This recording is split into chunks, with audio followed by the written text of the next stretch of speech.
Hi guys! For today's video, ipapakita ko sa inyo kung paano ko ginawa itong malambot at masarap na malunggay bread na may palamang pineapple jam. Una, gagawa muna tayo ng dough, 1 cup warm milk, 3 tablespoon sugar, 2 teaspoon yeast. Haluin lang natin hanggang sa matunaw yung asukal. Tapos 1 teaspoon salt, 2 tablespoon oil, 1 egg. At haluin natin ulit.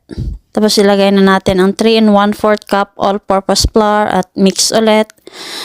Pagkatapos ay ilagay tayo ng 1/4 cup butter at mix natin ulit. Tapos mamasahin natin ito.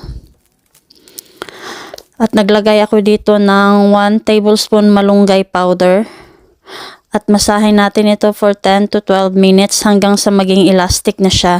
Kailangan mamasa ito ng maayos para maganda yung tubo niya pag naluto na. At ito guys, elastic na siya.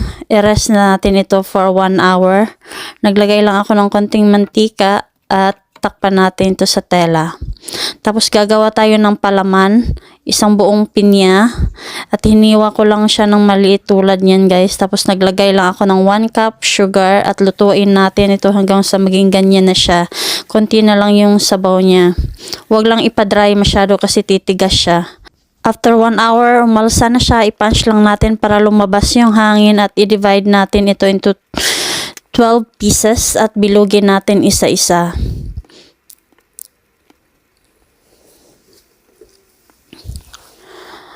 Pagkatapos ay maglagay na tayo ng palaman niya.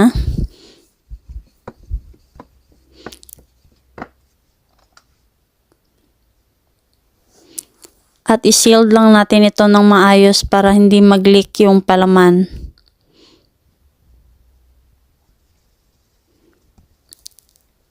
Pagkatapos ay i-coat na natin sa breadcrumbs at ilagay sa baking tray. At repeat the process lang.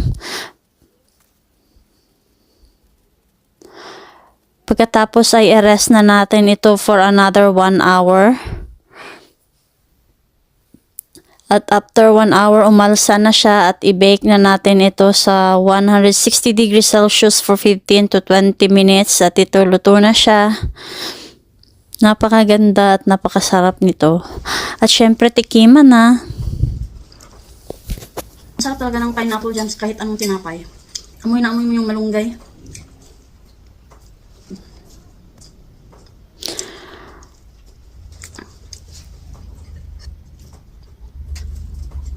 At yun lamang po guys. Salamat!